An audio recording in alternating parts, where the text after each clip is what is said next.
शुरुआत होती है एक इंडस्ट्री की मालकिन को दिखाते हुए जिसका नाम विक्टोरिया है। उसकी इंडस्ट्री में हाई टेक्नोलॉजी चीजें बनाई जाती थी। वो आज यहाँ खुद काम कर रही थी, जो पिछले काफी अरसे से एक चीज की खोज कर रही थी। तो उसका साइंटिस्ट कहता है कि वो चीज हमें यहाँ भी नहीं मिलेगी। उनके सामने एक काफी बड़ी चीज को तोड़ा जाता है, जिसके अंदर से हमें बीटल की शक्ल में बनी एक डिवाइस नजर आती है, जिसका नाम बीटल स्कैरेट होता है, जो कि असल में एक एलियन टेक्नोलॉजी है। बीटल यानी कि एक कीड़े की शक्ल। अब हम एयरपोर्ट पर एक लड़के जेमी को देखते हैं, जो कि लॉ की पढ़ाई करके वापस आ रहा था। एयरपोर्ट पर उसकी पूरी फैमिली थी जो उसका इंतजार कर रही थी, और जेमी इन सब से मिलता है। अंकल उसके साइंटिस्ट थे जो गाड़ी में बैठकर इन सब का इंतजार कर रही थी। जिसके बाद ये पूरी फैमिली पास के होटल में जाती है। यहाँ जेमी की बहन बताती है कि हमारे हालात बहुत खराब है, जिसमें हमारा घर भी बिकने वाला है। बिजनेस में डैड को काफी नुकसान हुआ है। ये सुनकर जेमी काफी परेशान हो गया। कहता है कि ये बात मुझे पहले बता देनी चाहिए थी, मैं तब वापस आ जाता। जिस पर उसकी मॉम कहने लगी कि बेटा, हम चाहते थे कि हमारी फैमिली में से कोई पढ़ा लिखा हो, इसलिए हमने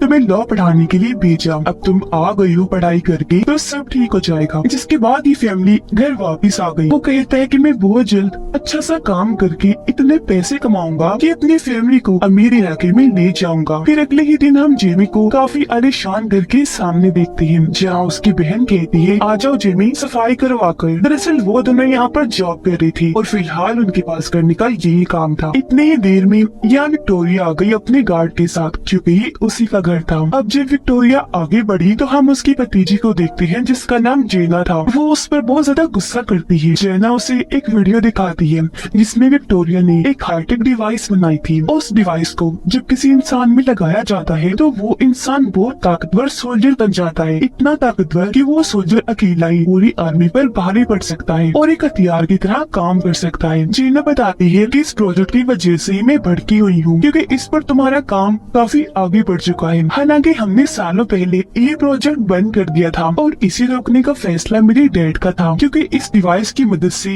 इंसान हथियार जैसा बन जाएगा, दुनिया को तबाह कर देगा। मेरे डैड तबाहकुन इंसान बनाना नहीं चाहती थी, तो फिर आप दोबारा क्यों इस टेक्नोलॉजी को इस्तेमाल में ला रही है। इस पर विक्टोरिया भी गुस्सा हो जाती है। कहती है कि तुम्हारे डैड की बात मैंने इस कंपनी को चलाया, तुम्हारा इस कंपनी में बस हिस्सा ही है, इसे कैसे चलाना है ये मेरा काम है, मैं ही बेहतर जानती हूँ। मैं नहीं चाहती कि तुम या तुम्हारी माँ मेरी इस काम में दखल दो। तभी यहाँ जेमी आ गया, जो उनकी बहस में बोल पड़ता है। अब ये चीज विक्टोरिया को पसंद नहीं आती कि एक नौकर हमारी बात में घुस आया, इसीलिए वो जेमी और उसकी बहन को नौकरी से निकाल देती है। वो दोनों बहन भाई घर से बाहर आकर जब गाड़ी का इंतजार करने लगी तो उनके पास जीना आती है। वो जेमी को कहती है कि माफ करना, मेरी वजह से तुम्हारी नौकरी चली गई, कल ऑफिस आओ, मैं तुम्हें कोई छोटी मोटी नौकरी दिलवा दूंगी। जो कहकर वो यहाँ से चली गई। रात के वक्त जेमी अपने डैड से बातें करता है और उन्हें बताने लगा कि मैं आपके बिजनेस में होने वाले नुकसान की वजह से बहुत परेशान हूँ। इस पर उसके डैड कहते हैं कोई बात नहीं बेटा, ऐसा तो होता रहता है, सबसे जरूरी होता है अपनों का साथ। तुम वापिस आ गई हो तो इस चीज की हमें बहुत खुशी है। ये सुनकर जेमी को तसल्ली हुई और वो भी खुश हो जाता है। अगले ही दिन वो अच्छे से तैयार होकर उनकी इंडस्ट्री में पहुंचा और जब उसने जीना के बारे में पूछा तो उसे कहा जाता है कि इंतजार करे। ऊपर साइंटिस्ट जब किसी काम से जा रहा था तो जीना चुपके से उसका कार्ड चुरा कर उसकी लैब में आ जाती है, जहाँ उसे बीटल स्कैरेट मिल जाता है। साइंटिस्ट दरअसल बीटल स्कैरेट का जो कोर है यानी मेन हिस्सा उसे निकाल कर सूट में डालने वाला था, ताकि इसकी सारी ताकतें सूट में चली जाएं। तब जीना उस स्कैरेट को एक बॉक्स में डालकर चुपके से लैब से बाहर निकल जाती है और जब वो नीचे आई तो जेमी उसके पास आ जाता है। जीना उसे कहती है अभी मैं जल्दी में हूँ, बाद में मिलते हैं हम। अब तभी यहाँ सिक्योरिटी अलार्म बज जाता है। जीना वो बॉक्स जिसमें बीटल स्कैरेट था वो जेमी को देते हुए कहती है कि इसे अपने पास रखो, तुमने इसे खोलना नहीं और अपनी जान से भी ज्यादा हिफाजत करनी है। जो कहकर वो जेमी को यहाँ से भेज देती है और खुद गार्ड के साथ आगे बढ़ गई। घर आकर जेमी अपने घर वालों को सब बताता है जो उसके साथ हुआ और उन्हें वो बॉक्स दिखाता है, जिस पर उसकी फैमिली काफी कंफ्यूज थी और वो जेमी को बॉक्स को खोलने का कहती है। उनकी बात मानकर जेमी ने बॉक्स भी खोल दिया, जिसके अंदर से उन्हें बीटल स्कैरेट मिलता है, जिसे जेमी बड़े गौर से देखने लगा। जब उसने हाथ में लिया तो स्कैरेट चमकने लगा और अचानक ही ऑन होकर जेमी के मुंह पर चिपक जाता है, जो देखकर सारे घर वाले काफी डर गए। जिसके साथ जेमी का जिस्म अचानक से खौफनाक तरीके से बदलने लगा। उसके जिस्म पर सूट चढ़ना शुरू हो जाता है और अब वो बन जाता है ब्लू बीटल, जो इस मूवी का नाम भी है। और अब पूरी तरह सूट जेमी को कवर कर लेता है, जिसके फौरन बाद सूट के अंदर से उसके असिस्टेंट की आवाज आने लगती है, जो दरअसल एक टेक्नोलॉजी है। वो कहती है कि जेमी, ब्लू बीटल बनने के लिए मैंने ही तुम्हें चुना है और अब तुम तैयार हो जाओ मेरी ताकतें देखने के लिए। जो कहकर जोर से जेमी को उड़ाकर वो आसमान पर ले जाती है, फिर एकदम से वापस जमीन पर ले आई, जहाँ जेमी यानी ब्लू बीटल के सामने एक बस आ रही थी। यह असिस्टेंट ने इस सूट की ताकतों को और बढ़ा दिया। वो अपनी फुल ताकत से एक्टिवेट हुआ, जिससे टकराने की वजह से बस के 2 टुकड़े हो जाते हैं। यह असिस्टेंट जेमी को समझाती है कि ब्लू बीटल सूट को कैसे इस्तेमाल करना है, जो सब बताने के बाद वो उसे घर ले आई। तब तक जेमी के जिस्म से वो सूट गायब हो चुका था। उसके जिस्म पर अब कोई कपड़े नहीं थे और क्योंकि इस सब में वो काफी थक गया था, इसलिए वही बेहोश हो जाता है। काफी घंटों के बाद जब उसे होश आई तो वो बिल्कुल ठीक था। उसे अपने पीछे जब अजीब सा महसूस हुआ तो उसने अपनी कमर चेक की, जहाँ बीटल स्कैरिब उसकी पीठ के साथ चिपक गया था। ये देखकर वो काफी घबरा गया। ये तय कि मैं इस बारे में जेना से बात करूंगा, जो बोलकर वो घर से निकल गया। थोड़ी देर बाद वो जेना को इंडस्ट्री से बाहर भागता हुआ देखता है, जहाँ उसके पीछे कुछ लोग पड़े हुए थे। जेमी जल्दी से उसे गाड़ी में बिठा लेता है, लेकिन जो लोग पीछे पड़े हुए थे वो उनकी गाड़ी पर गोलियां चलाने लगे। उनसे बचने के लिए जेमी गाड़ी तेज भगाने लगता है और अब ये अपने घर की तरफ जाने लगा। घर आकर दोनों सबसे मिलती हैं। अब जीना जेमी से पूछती है कि स्कैरिब कहाँ है, तो वो उसे अपनी पीठ दिखाते हुए कहते हैं कि देखो ये यहाँ फिक्स हो गया है, चिपक गया है। ये देखकर जीना काफी हैरान हुई, फिर बताती है कि ये इसलिए चिपका क्योंकि इसकी शक्ल बीटल जैसी जो है, और ये है बीटल स्कैरिब, जिसे पहले मेरे डैड भी इस्तेमाल किया करती थी, लेकिन अचानक वो गायब हो गई और मेरे ख्याल से अब वो नहीं रही। लेकिन जब वो जिंदा थी तो इस टेक्नोलॉजी को उन्होंने बंद कर दिया था, लेकिन मेरी आंट विक्टोरिया ने इस टेक्नोलॉजी को फिर से इस्तेमाल करना शुरू कर दिया, क्योंकि वो जानती है कि बीटल स्कैरिब के कोर में बहुत ताकत थी। मेरे डैड इस बात से इत्तेफाक नहीं करते थे, उन्होंने इस बात की मुखालफत की क्योंकि उनका मानना था कि बीटल स्कैरिब उस इंसान को चुनेगा कि कौन ब्लू बीटल बनेगा और उसकी ताकतें इस्तेमाल करने का असली हकदार होगा। और इस बार बीटल ने जेमी को चुना है। जेमी कहता है कि मुझे नहीं चाहिए ये, मुझे इस बीटल स्कैरिब को निकालना है, कोई हल बताओ। जिस पर जीना कहती है कि एक हल है मेरे पास, लेकिन उसके लिए मुझे एक जगह पर जाना है जिस जगह की चाबी मेरी कंपनी में है, लेकिन वहाँ जाना खतरनाक है। इस पर जेमी के अंकल जो साइंटिस्ट थे बताते हैं कि मैंने एक ऐसी डिवाइस बनाई है जिसकी मदद से मैं एक साथ पूरे बिल्डिंग के सभी सिस्टम को हैक करके अपने कंट्रोल में कर सकता हूँ। जिसके बाद उनकी कंपनी के सभी कैमरा सिस्टम को हैक कर लिया जाता है और वहाँ एक कार्टून चलना शुरू हो जाता है। इस बीच मौका पाकर जेनी अंदर घुसी और कंपनी की एक घड़ी चुरा कर जेमी के साथ वहाँ से बाहर आ जाती है। बाहर विक्टोरिया का गार्ड खड़ा था जो इनको मारने के लिए तेजी से इनकी तरफ आने लगा। उसने जैसे हमला करने के लिए हाथ आगे किया, जेमी उसके हाथ को पकड़ लेता है और अचानक ही उसका सूट एक्टिवेट हो गया और वो फिर से बन गया ब्लू बीटल। इसलिए वो गार्ड को मारकर दूर फेंक देता है। ये देखकर गार्ड भी अपने असली रूप में आ गया। दरअसल उसे भी विक्टोरिया ने एक सूट बना कर दिया था, वो भी एक्टिवेट होकर इसके जिस्म पर चढ़ जाता है। वो फिर से ब्लू बीटल पर हमला कर देता है। एक साथ उसने कई हमले किए जिन सबको ब्लू बीटल ने अपनी ताकतों से रोक दिया। लेकिन एक वक्त ऐसा आता है जब गार्ड ब्लू बीटल पर भारी पड़ने लगा। उसने बीटल को दबोच लिया और बस उसे मारने ही वाला था कि तभी गाड़ी लेकर जेमी के अंकल यहाँ आ गए। उसने जोर से गार्ड के अंदर गाड़ी दे मारी जिससे वो काफी दूर जाके गिरा। अब ये मौका देखकर तीनों जल्दी से गाड़ी में बैठे और यहाँ से निकल गए। जीना उन्हें कहती है कि अब हमें शहर से बाहर जाना है। शहर से बाहर आते ही जीना के डैड के दूसरे घर पर गए, जहाँ जमीन पर एक काफी बड़ा बीटल बना हुआ था। उसे देखकर जीना हाथ में बनी हुई घड़ी के जरिए उस बीटल के नीचे बने खुफिया रास्ते को खोल लेती है और ये तीनों नीचे आ जाते हैं। यहाँ आकर पता चला कि सबसे पहले ब्लू बीटल जीना के डैड थे। उन्होंने ही सबसे पहले बीटल स्कैरिब की ताकतों और टेक्नोलॉजी को इस्तेमाल किया। अब यहाँ की हर एक चीज को देखकर जिमी के अंकल काफी मुतासिर हुए और वो बीटल स्कैरिब की टेक्नोलॉजी को समझने लगते हैं, जिसके मुताबिक मुताबिक अगर स्कैरिप ने खुद को किसी के साथ जोड़ लिया तो उसे अलग नहीं किया जा सकता। तो जाहिर है ये बीटल स्कैरिप अब जेमी से अलग भी नहीं किया जा सकता। वो उस इंसान की हर एक सेल से जुड़ जाती है और अगर ऐसा हुआ तो इसमें जेमी की मौत हो सकती है। अब ये सुनकर जेमी को काफी गुस्सा आ जाता है। वो वहाँ से निकलकर छत पर आकर बैठ गया। थोड़ी देर के बाद उसके अंकल भी उसके पास आकर बैठ गए और जेमी को समझाने लगते हैं कि जेना की मदद से तुम्हें जो पावर मिली है वो काफी अच्छी है। जिन पावर्स के लिए लोग तो तरसते हैं तो तुम्हें वो ऐसे मिल गई। तभी छत पर जेना भी आ गई। देखती है कि एक हाईटेक प्लेन शहर से उड़ा और अब जेमी के घर की तरफ आ रहा है। उसे शक हुआ। उसने इस बारे में जेमी और उसके अंकल को बताया। ये लोग देखते हैं कि प्लेन में भी बहुत सारे लोग हैं और इनके घर के बाहर भी बहुत सारे सोल्जर्स खड़े हैं। ये देखकर जेमी समझ गया कि हम पर कोई मुसीबत आने वाली है। उसे अपनी फैमिली की फिक्र थी तो उनकी मदद करने के लिए वो चिल्लाने लगा ताकि उसका सूट ऑन हो जाए, लेकिन ऐसा नहीं होता। इससे जेमी समझ गया कि ये सूट मुझे मुसीबत में देकर ही एक्टिवेट होता है, इसीलिए वो वहाँ से कूद पड़ता है। अब वो नीचे गिरकर मर ना जाए इसलिए ब्लू बीटल हवा में आते ही एक्टिवेट हो गया और अब ब्लू बीटल बनते ही वो वहाँ से आगे बढ़ जाता है। हाईटेक प्लेन में विक्टोरिया और उसका गार्ड थी। नीचे सोल्जर्स जेमी के घर में घुसकर सबको बाहर निकाल रही थी, लेकिन तभी जेमी इन्हें ब्लू बीटल उड़ता हुआ वहाँ आया और अपने मुक्कों से मारता हुआ सब सोल्जर्स को उड़ा देता है और अपने घर वालों को यहाँ से भागने का कहता है। अब ब्लू बीटल की असिस्टेंट काफी बड़ी मशीन गन एक्टिवेट करती है और सभी सोल्जर्स को एक साथ उड़ाने का सोचती है। इस पर ब्लू बीटल उसे कहता है कि हम इन्हें जान से नहीं मारते, बस वैसे ही जख्मी कर देते हैं। जो कहकर वो अपनी ताकतवर मशीन को एक्टिवेट करके सबको मार मार के बेहोश कर देता है। ऊपर से विक्टोरिया का गार्ड ब्लू बीटल पर निशाना लगा के खड़ा हो जाता है ताकि एक ही झटके में वो उड़ जाए। दूसरी साइड पर बीटल भी तैयार था, लेकिन तभी बीटल ने देखा कि मेरी डैड को दौरा पड़ रहा है, इसलिए वो जल्दी से उनके पास आया। इस चीज का फायदा उठाकर गार्ड अपनी टेक्नोलॉजी से ब्लू बीटल को कमजोर करके उसे कैद कर लेता है, जिससे अब वो कुछ भी नहीं कर पा रहा था। ब्लू बीटल के सामने उसके डैड मर रही थी और फिर पीछे से एक धमाका करके उसके पूरे ही घर को उड़ा दिया जाता है, जिसके बाद गार्ड जेमी को जो ब्लू बीटल से बाहर आ गया था प्लेन में उड़ाकर अपने साथ ले जाता है। उनके जाने के बाद पूरी फैमिली यहाँ आई। देखते हैं कि जेमी के डैड अब नहीं रहे, उनकी मौत हो चुकी है। ऐसे अगला दिन आ गया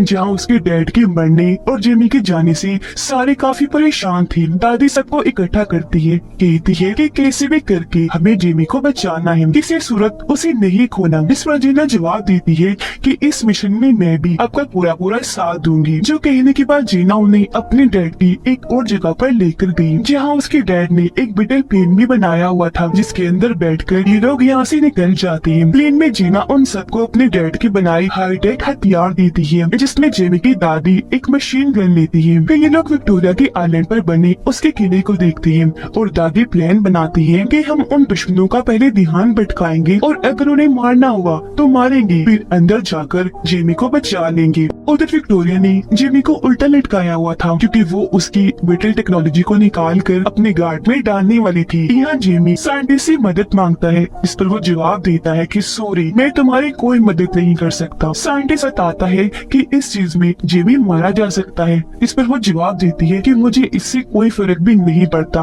अब इतने ही देर में बाहर बिटल प्लेन से किले पर हमला कर दिया जाता है। तभी जेमी की अंकल उसे नीचे उतारकर दोबारा से शुरू कर देती है, जिससे अब वो इतना ताकत से उन पर हमला करता है कि ऊपर चढ़ने लगा। उसके पैर निकल आए थे, जिसके नीचे वो सब गार्ड को कुचलता गया और बाद में गैस छोड़कर सबको बेहोश कर देता है। अब ये लोग अंदर आ गए, जहाँ जेना लैब का रास्ता ढूंढकर उसी तरफ बढ़ने लगे। इनके सामने बहुत बड़ी कोर जैसी मशीन आ जाती है और ये वही मशीन है जिसके जरिए ब्लू बीटल की ताकतें टेक्नोलॉजी को निकाल कर गार्ड के अंदर भेजा जा रहा था। प्रोसेस शुरू हो गया, जिसे ताकतें जाने की वजह से जेमी तड़पने लगा और वो अपने ही दिमाग में कुछ सोचते हुए एक अलग ही दुनिया में चला जाता है, जहाँ उसे अपने डैड नजर आए। जब जेमी उन्हें देखता है तो काफी जज्बाती हो गया। लेकिन जेना और जेमी की बहन उस पूरे कोर पर बॉम्ब्स लगा देती है जहाँ ये ट्रांसफर का काम हो रहा था। अभी ताकतें जाने का असर जेमी और उसके डैड दोनों महसूस कर रही थी। उसके डैड कहते हैं, बेटा तुम्हारा दुनिया में अभी भी काम बाकी है। असली दुनिया में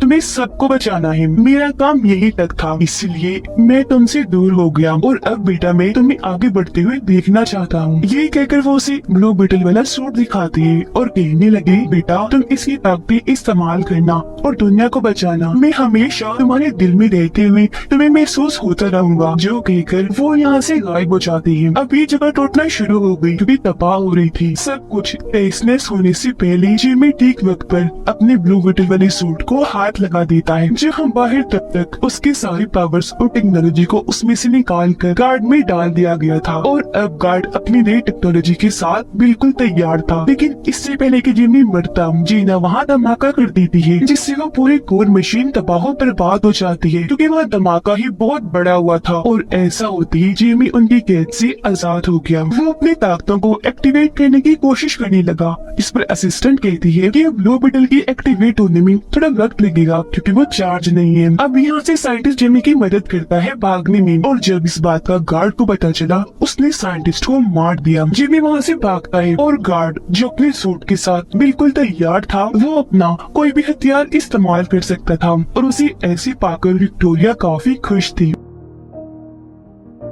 जिमी भाग रहा था और क्योंकि उसके सूट में अभी एनर्जी कम थी इसलिए बहुत सारे गार्ड्स उसे मारने के लिए आते हैं। तब ठीक मौके पर यहाँ दादी मशीन गन लेकर आ जाती है और सब गार्ड्स को उड़ाकर जिमी को बचा देती है। ये दोबारा से भागने लगे और जो भी रास्ते में आ रहा था दादी मशीन गन से सबको मारती जा रही थी। उधर जीना को विक्टोरिया ने पकड़ लिया था और वो उसे अपने साथ ले गई। जिमी की बहन शील्ड और पंचेस इन्हीं मुक्कों वाली टेक्नोलॉजी को इस्तेमाल करके गार्ड से लड़ रही होती है और अब जिमी पर ब्लू बीटल सूट भी एक्टिवेट हो जाता है क्योंकि वो भी अब चार्ज हो चुका था। इसीलिए वो सभी गार्ड से भिड़ जाता है और उन पर हमला करके काफी बुरा मारता है। लेकिन तभी यहाँ गार्ड अपना सूट पहने आया और ब्लू बीटल पर हमला कर देता है। वो उसे उड़ाकर हवा में ले गया और अभी दोनों वहाँ एक दूसरे को मारने लगे। पहले तो दोनों ही एक दूसरे पर भारी पड़ रही थी लेकिन फिर गार्ड ब्लू बीटल को बहुत मारता है जिसके बाद दोनों लड़ती लड़ती फिर से किले में आ गई और यहाँ एक दूसरे को जबरदस्त टक्कर दे रही थी। अब यहाँ जिमी की अंकल गार्ड के सर पर वार करती है जिससे वो जवाब में उसके अंकल के पास धमाका करता है और वो काफी जख्मी हो गई। ये देखकर ब्लू बीटल को काफी गुस्सा आया और अब वो अपनी पूरी पावर्स का इस्तेमाल करके गार्ड पर हमला कर देता है और उसके अंदर से तेज रोशनियां निकलने लगी। उधर विक्टोरिया जीना को बताती है कि मैंने ब्लू बीटल के कोड को अपने मोबाइल में डाउनलोड कर लिया है जिसकी मदद से अब मैं लाखों की तादाद में सूट बनाऊंगी और मुझे रोकने वाला भी कोई नहीं होगा। अब ये सुनकर जीना को गुस्सा आ गया और वो वहाँ बीटल टेक्नोलॉजी वाली च्युइंगम को थूक देती है जिससे वो हर तरफ फैलने लगी। ऐसे करने के बाद जीना गार्ड्स को काफी मारती है लेकिन ब्लू बीटल ने गार्ड को काफी मारकर बुरा हाल कर दिया था। वो उसे नीचे लेटाकर गला काटने ही वाला था कि तभी असिस्टेंट उसे ऐसा करने से मना करती है और उसे किसी की जान न लेने वाली असूल को याद करवाती है। इस पर रोते हुए जिमी बोला कि इसलिए पहले मेरे डैड को मारा और फिर मेरे अंकल को बॉम्ब से जख्मी कर दिया और अब मैं भी इससे बदला लूंगा। ये सुनकर असिस्टेंट उसे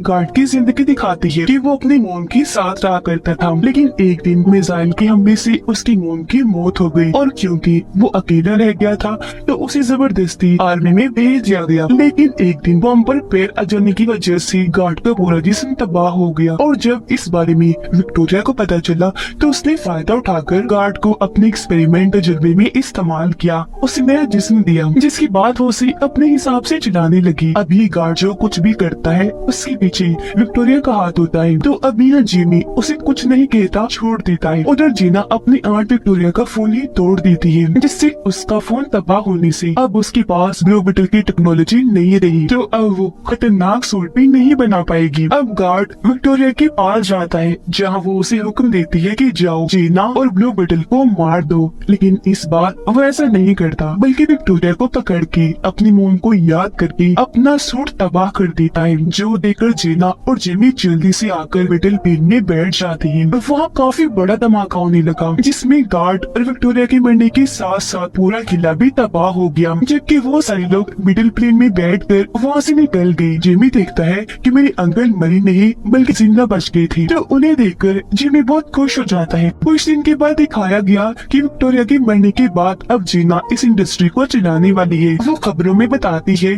कि मैं कंपनी में हो रहे गलत कामों को रोककर कंपनी को अच्छे रास्ते पर चलाऊंगी। अब घर में जीना आई जो कहती है कि मैंने अब सबकी मदद करने के लिए इस पूरी जगह को खरीद लिया है और मैं ये जगह वापस आपको तोहफे में दे रही हूँ। आप यहाँ अच्छी जिंदगी गुजारिए। जो सुनकर सारी फैमिली बहुत खुश हो जाती है। अब जब जीना वहाँ से जा रही थी तो उसे छोड़ने जिमी भी उसके साथ आया। वो यहाँ उसे अपने दिल की बात करता है कि मैं तुमसे प्यार करता हूँ, मुझसे शादी करोगी। ये सुनकर जीना बहुत खुश हो जाती है और हाँ बोलकर दोनों गले से लग जाती है। अब तब यहाँ जिमी का ब्लू बीटल सूट फिर से एक्टिवेट हो गया, जिसके साथ दोनों हवा में उड़ते उड़ते काफी ऊपर चले जाते हैं और अपने इस सैर को काफी एंजॉय करने लगे। और इसी के साथ इस फिल्म के यहीं पर हैप्पी एंडिंग हो